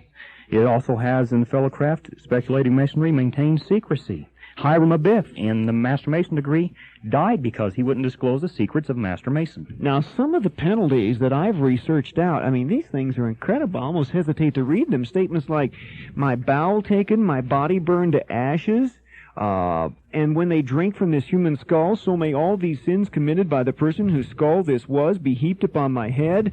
Another one says, my body opened perpendicularly and exposed for 8 hours in the open air, that venomous flies may eat of my entrails, my head cut off and put on the highest pinnacle of the world. And then listen to this one. In willful violation, now this is one apparently from what I've been able to ascertain the Shriners give. In willful violation whereof I may incur the fearful penalty, having my eyeballs pierced to the center with a 3-edged blade, my feet flayed, and I be forced to walk the hot sands upon the sterile shores of the Red Sea, until the flaming sun shall strike me with livid plague, and, this is interesting, may Allah my God support me to the entire fulfillment of the same. Now, I've got to get away on a break here, but Tim, these are the same people who are establishing children's hospitals, and they're good people. They're wonderful people. They're doing great things to helping suffering humanity out there, and that's very admirable, and we're grateful. But they're also praying to Allah and having their eyeballs pierced. This doesn't compute. Bob, my father was a Baptist minister for some 25 years and went through the Masonic Lodge, so you can see that their eyes are closed to certain things.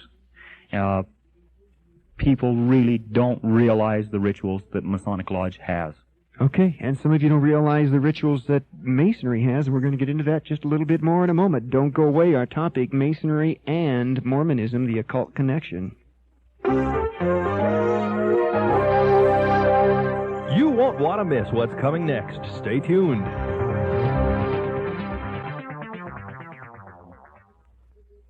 Christian rock. The mere mention of it brings smiles or frowns. Many parents shrug their shoulders in bewilderment at the sounds of groups like Petra and Stryper.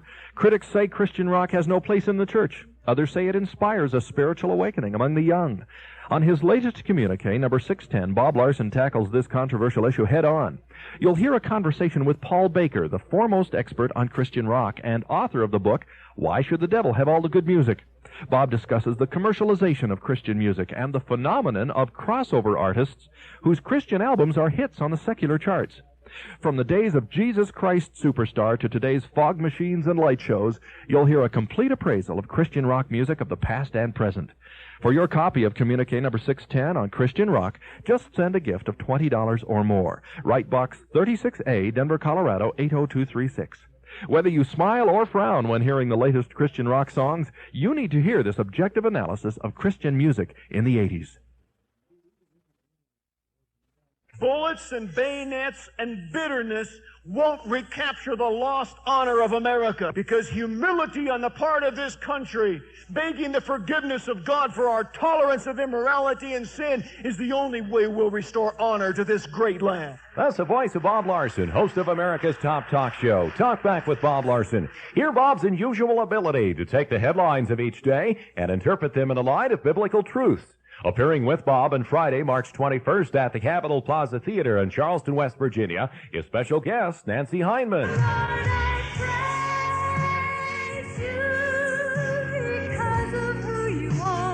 Hear Bob Larson address the current issues of today, Friday, March 21st at the Capitol Plaza Theater in Charleston, West Virginia. Beginning at 7 p.m., expect the unexpected with Bob Larson in person.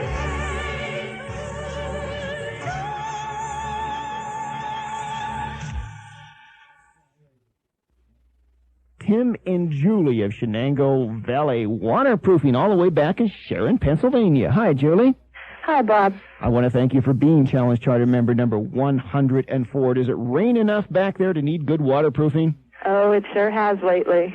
Julie, I just want to thank you and Tim for being part of what God is doing. Whose idea was this, yours or Tim?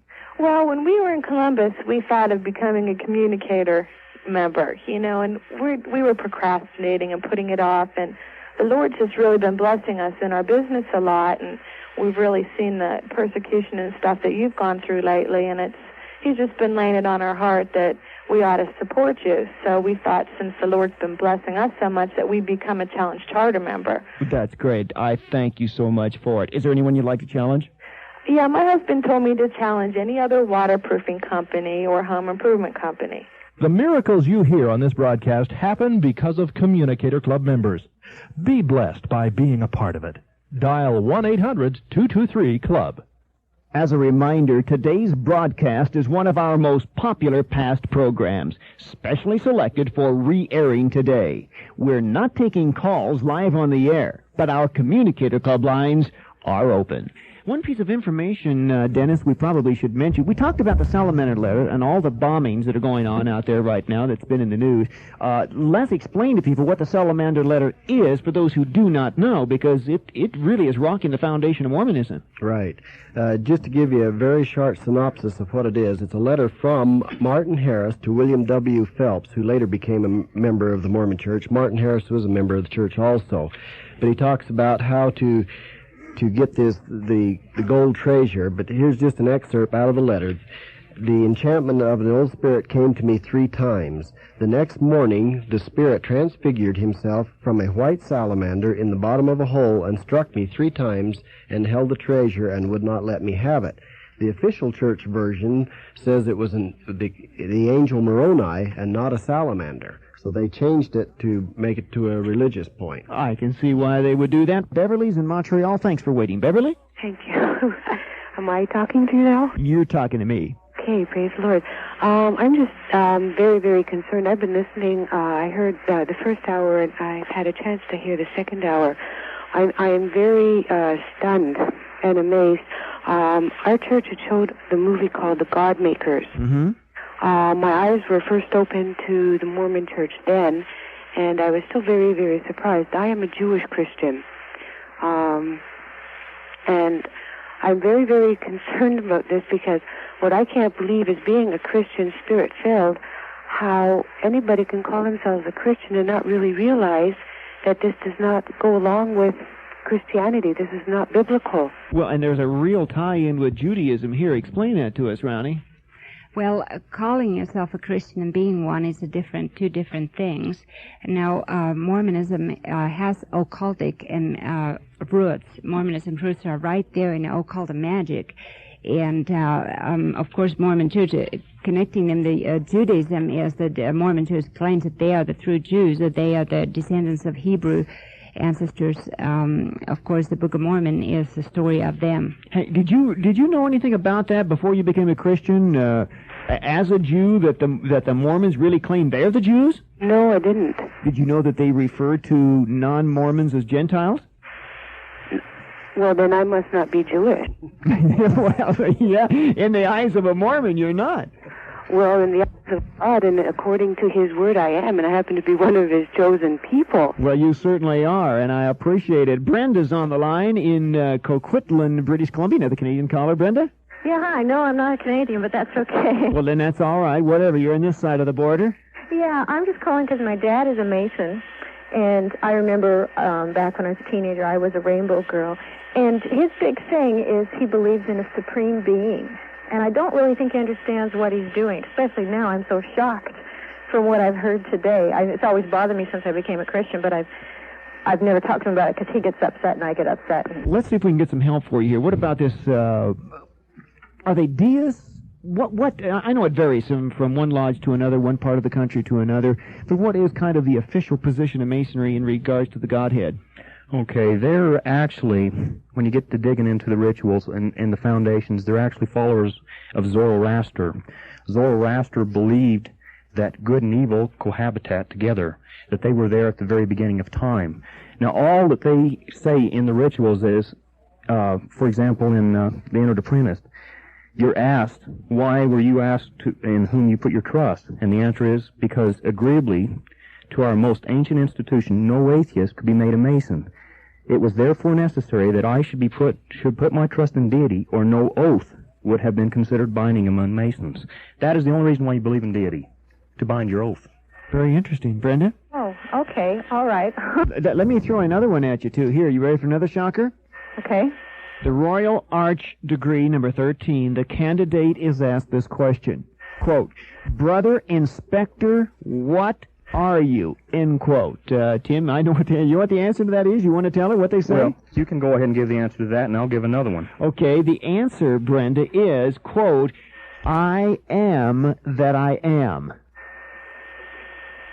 You recognize that? I am that I am, Brenda? Well, that's God. You're right. Yeah, go ahead, Tim. Okay, now then they move on to the 17th degree, and the sacred word is Abaddon. Abaddon in Revelations 9:11 is Satan. Yeah. So see that backs the Zoroaster doctrine. Very interesting. Brenda, thanks for the call. We'll be much in prayer with you about your father. Okay, thank you. Thank you. We have some exciting rallies coming up. First of all, on Friday, March the 21st, I'm going to be in Charleston, West Virginia for a WSCW rally. And you friends down there in Waco, Texas, Friday, April 11th, I'll be at the Waco Convention Center. Speaking of Texas, Vicki is in Texas, and she writes, enclosed is a check for $20. I'd like to tell you how much I appreciate Talk Back with Bob Larson. Thanks to you. I've learned so much. I no longer listen to rock music, and I have never felt better. I read your book, Occult, and now I realize just how much we need God in our lives. I've been a born-again Christian for 10 years, and finally my life is centered around God, and that's all because of Talk Back with Bob Larson. That is really neat. And she listens to us in Garland, Texas, and KVTT. KVTT, thank you for being our link of love. And Vicki, I hope you'll come on over April the 11th. It's not that far down to Waco. Why don't you drive down and see me? A Talk Back with Bob Larson rally is expecting the unexpected. And you friends in Charleston, West Virginia, that's what's going to happen on Friday, March the 21st. Exciting things are in store when Talk Back with Bob Larson returns.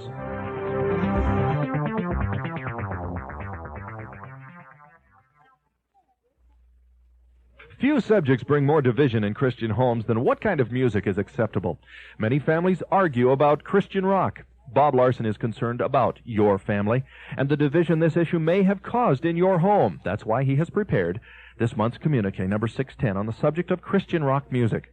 Bob explains why Christian concerts and music fests have become revival meetings of the 1980s. He also discusses the controversy of whether Christian music should be entertaining while it ministers. Should Christian rock artists perform for free will offerings or sell tickets at the door? Have things gotten out of hand with staging rivaling that of secular rock performances? Is there anything unscriptural about pulsing lights on a throbbing beat? If you want straightforward answers, Bob has them.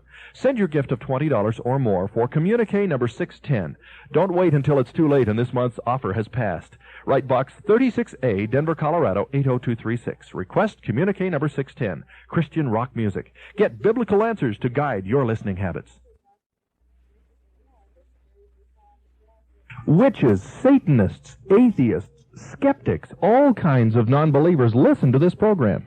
More of the lost can listen if you send a Love Link gift of $17.60 or more. Help bring this program to their city. Our address is Box 36A, Denver, Colorado, 80236.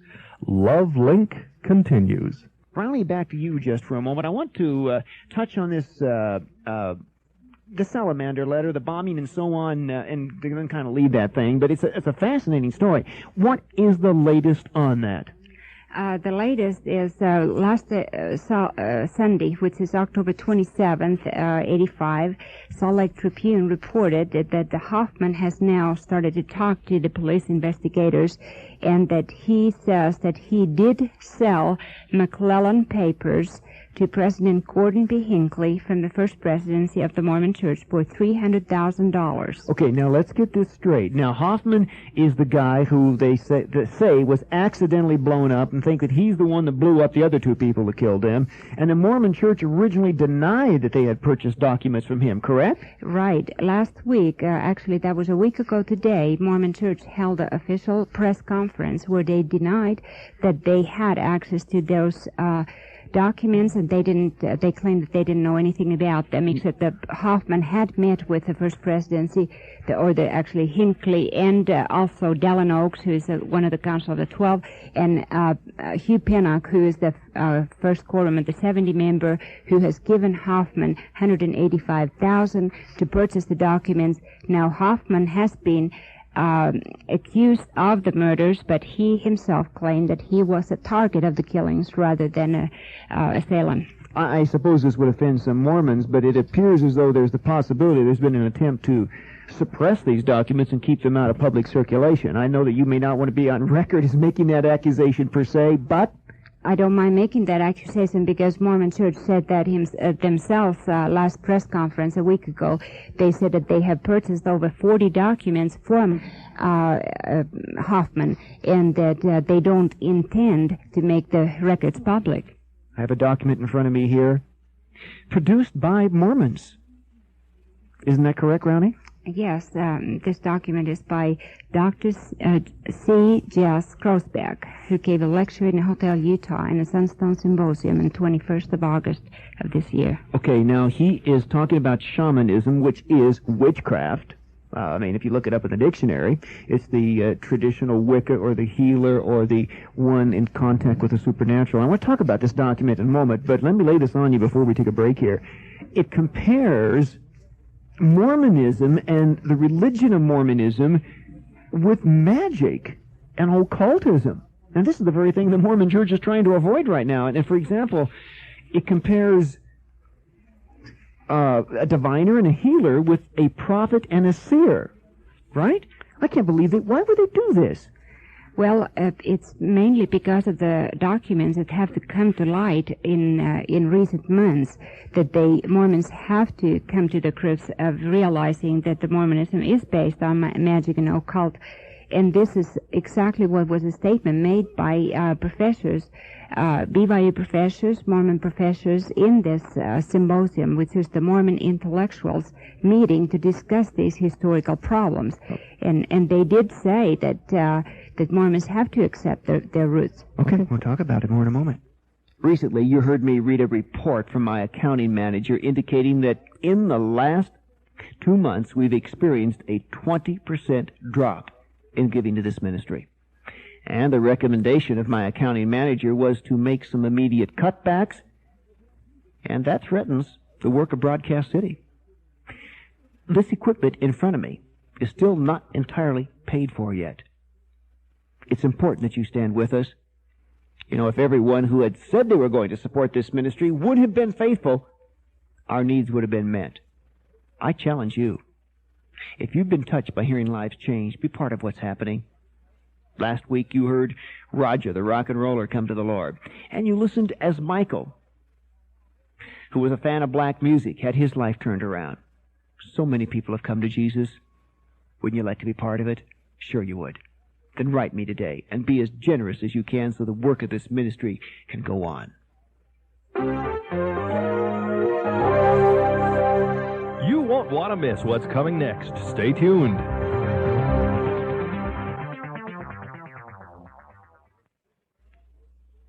Suppose your son or daughter wants to attend a Christian rock concert. What should you do? Go with them? Forbid them? Send them off with your blessing? How is a parent to know which groups glorify the Lord and which ones could lead young people astray? Is all Christian rock bad and devoid of spiritual value? Some have accused Christian rock artists of being hypocritical and not living what they sing about. Is that accusation fair? One Christian rock critic has written, "This music was born in the womb of rebellion, and it has produced nothing but evil fruit." Does that accusation apply to the sounds of DeGarmo and Key, Servant, and Steve Taylor? If your children want to attend Christian rock concerts, have biblical answers ready. Communique number 610 will help you make that decision. A copy is yours for a gift of $20 or more. Write to Box 36A, Denver, Colorado, 80236. Remember to request Communique number 610, Box 36A, Denver, Colorado, 80236. Find out whether you should heed the warnings of Christian rock critics.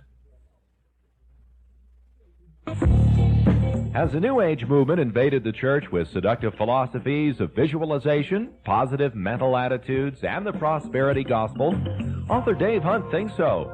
His controversial book, The Seduction of Christianity, is the top-selling Christian book in America. Hunt believes that mind power has been confused for faith. He warns that memory healing, self-help therapy, and positive confession sometimes combine occult practices with Christian concepts. Dave Hunt's views are candidly expressed on a special 1-hour cassette entitled Positive Confession.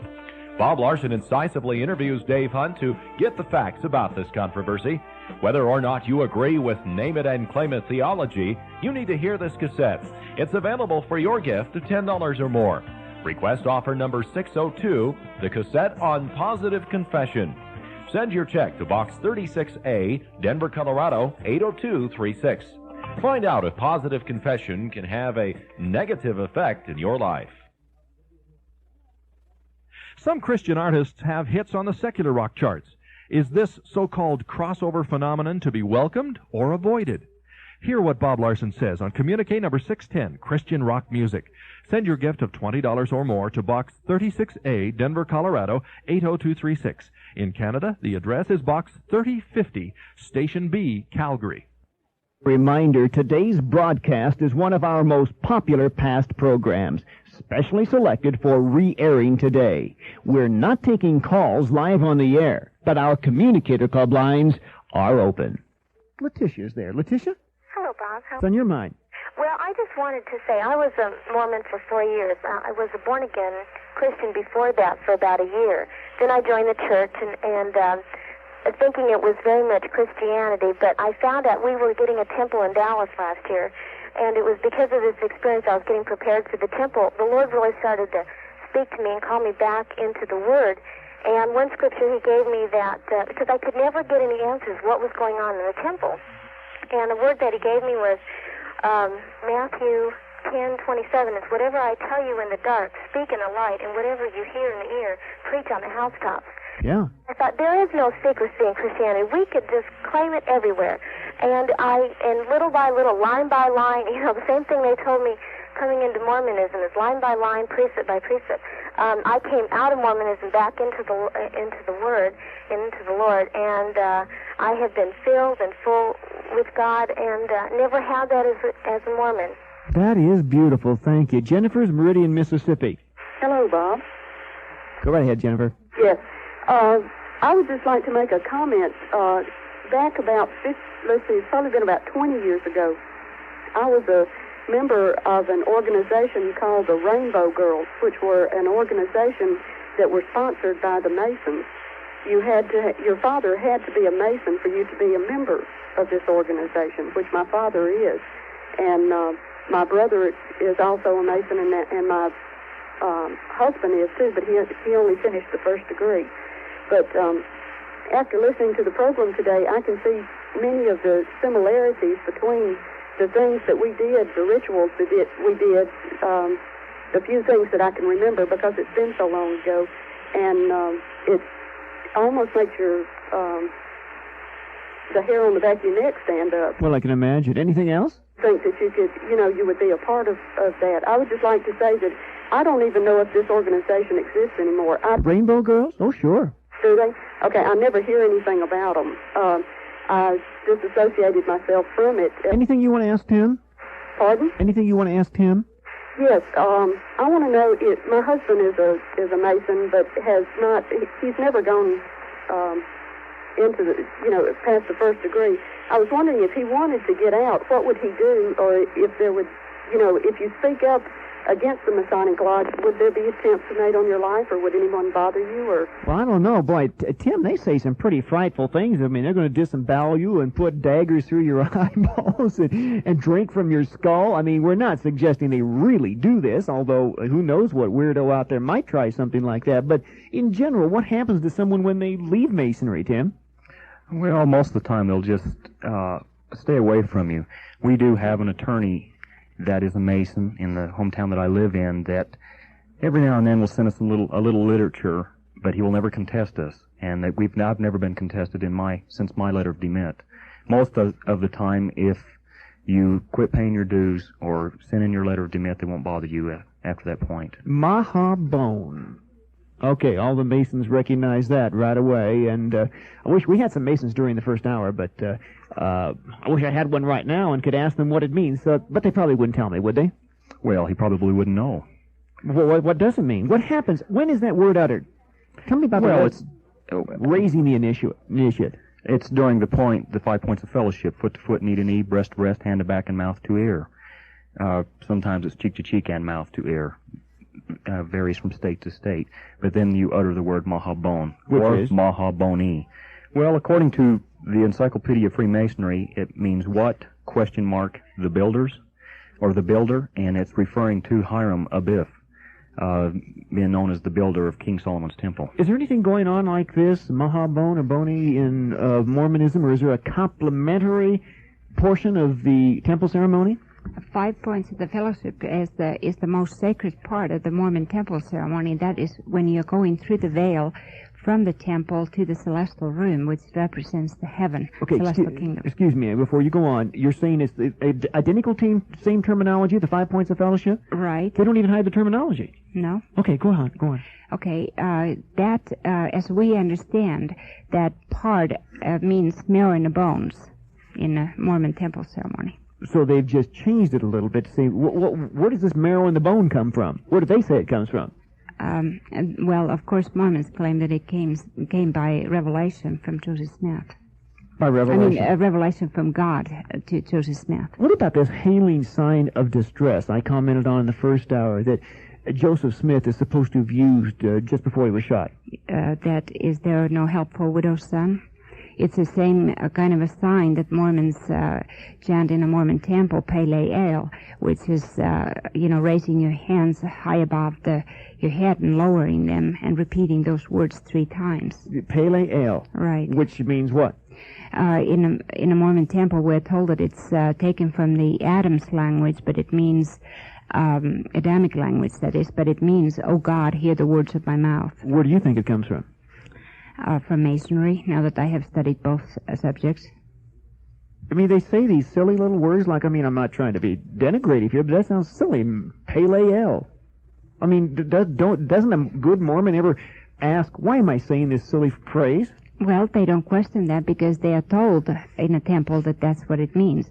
"Oh God, hear the words of my mouth." And so their questioning stops there because Adamic language is nowhere to be checked out. Well, Dennis, you're a pretty smart guy. You're a successful businessman. You had a lot in the ball.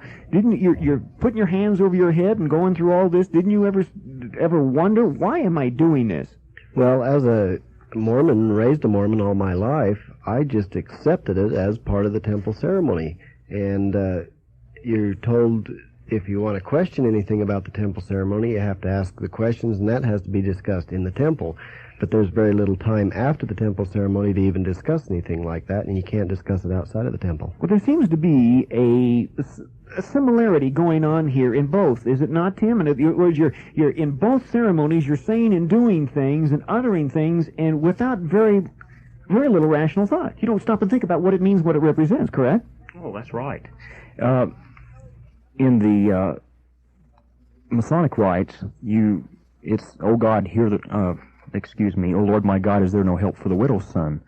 And that supposedly was the words that Joseph Smith was hailing upon his time of death, was, "Oh God, hear the words," or, "Oh Lord my God, is there no help for the widow's son?" And what's the point of saying that? Well, that's your distress signal, your sign of distress. And that's so that Masons will know that if you're in distress, they can come help you. Interesting. Even though I'm not in the studio today to personally thank those of you who are calling the Communicator Club lines right now, I am grateful. And I do want to thank some people who called before I took this leave of absence. Winston listens to us in Fruitland Park, Florida, and said, "Bob, you're getting the truth out to a lot of people, and you're reaching out to them." Well, Winston, you're helping us to do that.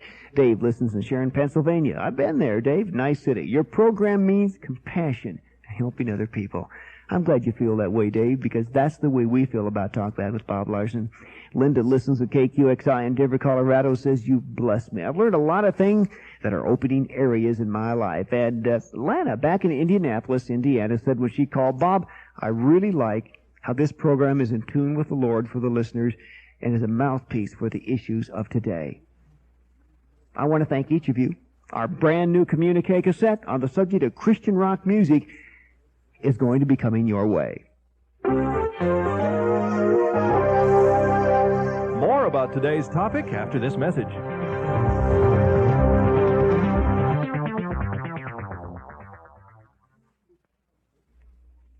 Are your musical tastes based on culture or conviction?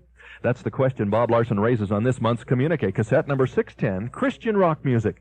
Bob points out that personal prejudices are often mistaken for biblical principles. Both teenagers and parents will appreciate the information on this communique. Bob Larson says many Christian rock lyrics have a scriptural basis, but he questions the idea that any music is acceptable if an artist means well. Bob says bluntly, each singer, each song, and each concert must be evaluated on its own merits. There are no rules endorsing or condemning any particular kind of music as inherently evil. Whether you agree with Bob's conclusions, your thinking will be provoked about one of the most controversial issues facing the church. For your copy of Communique number 610 on Christian rock music, send a gift of $20 or more. Write Box 36A, Denver, Colorado, 80236. Find out why some Christian rock tunes are more biblically based than some songs in your hymnal. Your love for the lost needs a channel through which to flow. Our state-of-the-art studios are that channel. Your gift of $14.20 or more is an expression of your love. Our address is Box 36A, Denver, 80236. Together, let's build Broadcast City. Shirley, Victoria, British Columbia? Yes. On that Jewish lady that phoned up, first thing I'd like to know is that King Solomon sent 1,000 to Scotland and 1,000 into Ethiopia, and Haile Selassie thought he believed he come from the tribe of Judah. Yeah. And I believe that this 19th thing of the Scottish Rite, Yeah. there's a man going across America now, and he's with the Rabbi Shalom Goren of Israel, chief rabbi, and Mr. Vendel Jones. They got a book out entitled, Will the Real Jesus Please Stand? What's the point? The point is that when I was going through this book, and there's a man in my building here, some of this Masonic book ties up with this here book that they've written. Okay, Barry, I wish we had time to get into that a little more, Shirley. Unfortunately, I don't, but thank you for bringing it to our attention. Maxine is in Everett, Washington. Maxine? Yes, you made a comment to the Mason that had called earlier about being anointed under the order of Melchizedek. Yeah. What exactly is wrong with that, since we are told that we are priesthood of God through Jesus Christ? Are you Mormon? No. Well, first of all, that particular phrase, be a priest forever after the order of Melchizedek, was a specific designation to the ancient king of Salem, and it also is a designation to the Lord Jesus Christ here and now. Mm-hmm. And even though we are part of a chosen generation and a royal priesthood, nowhere in the Bible are we commanded to be anointed with a kingly anointing, to be declared in that fashion to be the priest after the order of Melchizedek. That was a specific designation for Christ. Okay, but we are baptized in the name of Christ. What is the difference in being baptized in his name or being... Well, we're not talking about a generalized statement in regards to the priesthood of the believer or our status in Christ with his righteousness. We're talking about an official kind of priesthood here, a high priest. But isn't that what they were symbolizing that was to be meant by that? I wanted to ask that to the Mason. Well, I don't know. I'm asking you, Tim. How do you feel about that? Well, the Masonic Lodge, all the great teachers of the Masonic religion teaches that Jesus Christ was nothing more than a man, an eminent reformer, equal to that of Confucius, Zoroaster, Buddha. In fact, they said Buddha died on the cross. Krishna died on the cross. So actually, they're taking upon themselves to be Jesus Christ themselves.